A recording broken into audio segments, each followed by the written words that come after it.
Selamat pagi anak, selamat berjumpa kembali dengan Pak Yanto.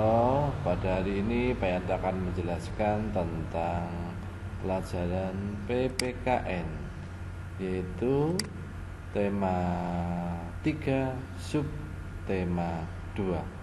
Tentang apakah? Pelaksanaan kewajiban. Contoh kewajiban di rumah. Yang pertama, menghormati orang tua, merapikan mainan setelah dipakai, menjaga kebersihan rumah. Yang berikutnya, mematikan peralatan listrik setelah digunakan. Yang berikutnya adalah merapikan tempat tidur setelah bangun. Itu contoh-contoh kewajiban yang dilakukan di rumah. Berikut, sekarang kalau kewajiban di sekolah.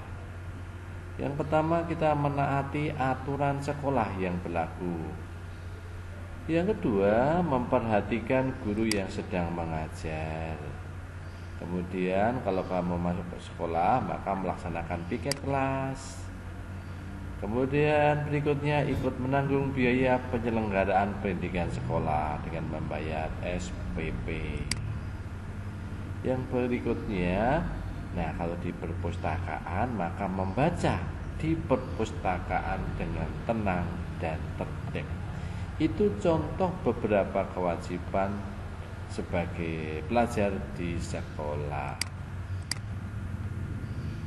Nah, bagaimana kalau kewajiban kita di masyarakat? Yang pertama, kita harus menjaga fasilitas umum. Kemudian mengikuti kerja bakti di lingkungan, mengikuti jam. Karena sekarang contoh melaksanakan kewajiban kita sebagai pelajar. Lihat gambar tersebut. Nah, apa yang dilakukan gambar tersebut? Benarkah itu sudah melaksanakan kewajiban sebagai pelajar untuk menjaga kebersihan? Gambar tersebut menunjukkan bahwa anak belum melaksanakan kewajiban. Karena apa? Membuang sampah sembarangan. Apa dampak bagi diri sendiri kalau tidak menjaga kebersihan? Yaitu membuat diri sendiri di lingkungan yang kotor, membuat diri kita itu bertempat di lingkungan yang kotor. Dampak bagi lingkungan, yaitu lingkungan akan menjadi kotor dan tidak indah.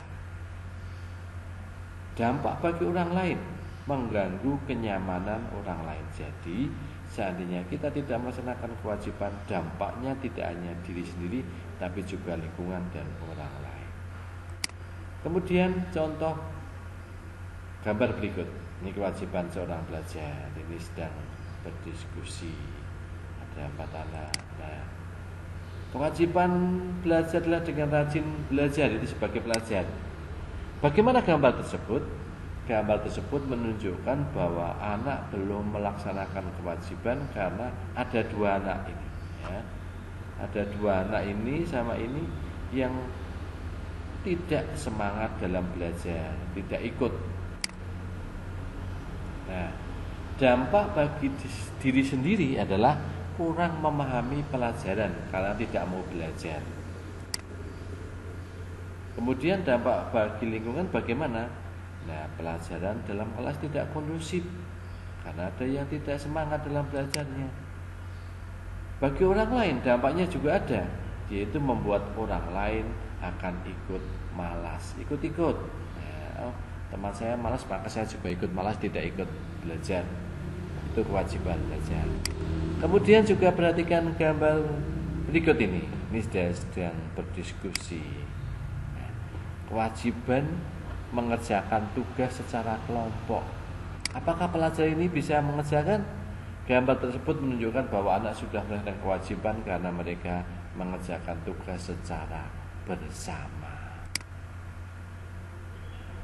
Dampak bagi diri sendiri adalah kalau kita mau melaksanakan, yaitu bisa bertanggung jawab dan bekerja sama dalam kelompok. Bagi lingkungan apa dampaknya? Ya, pelajaran dalam kelas akan kondusif dan berjalan dengan lancar.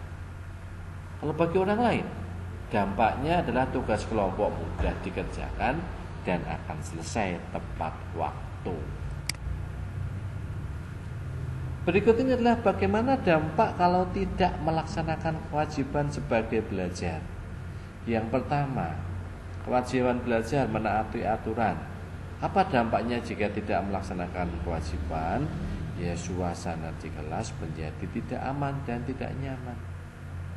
Yang berikut, kewajibannya adalah memperhatikan guru yang sedang mengajar. Apa dampaknya jika tidak melaksanakan kewajiban? Yaitu tidak memahami pelajaran dan akan mengganggu orang lain. Kewajiban melaksanakan piket kelas. Apa dampaknya kalau tidak melaksanakan? Yaitu banyak sampah berceceran di lingkungan sekolah. Kemudian dampak bagi pelajar, kewajiban membuang sampah di tempat sampah. Jika tidak melaksanakan adalah banyak sampah berceceran juga. Kemudian kewajiban bagi pelajar, kewajiban membuang sampah di tempat sampah. Jika tidak melaksanakan adalah banyak sampah berceceran juga. Kemudian kewajiban membaca buku di perpustakaan dengan tenang. Apa dampaknya? Pengunjung perpustakaan yang lain akan menjadi terganggu, sehingga ketika di perpustakaan kalau ribut tidak bisa membaca dengan tenang. Nah, ini tentang bagaimana contoh dampak pelaksanakan kewajiban sebagai pelajar atau sebagai anak atau sebagai warga di masyarakat. Nah, sampai jumpa pelajaran berikutnya. Tetap semangat, belajar terus untuk mencapai prestasi. Terima kasih, sampai jumpa berikutnya.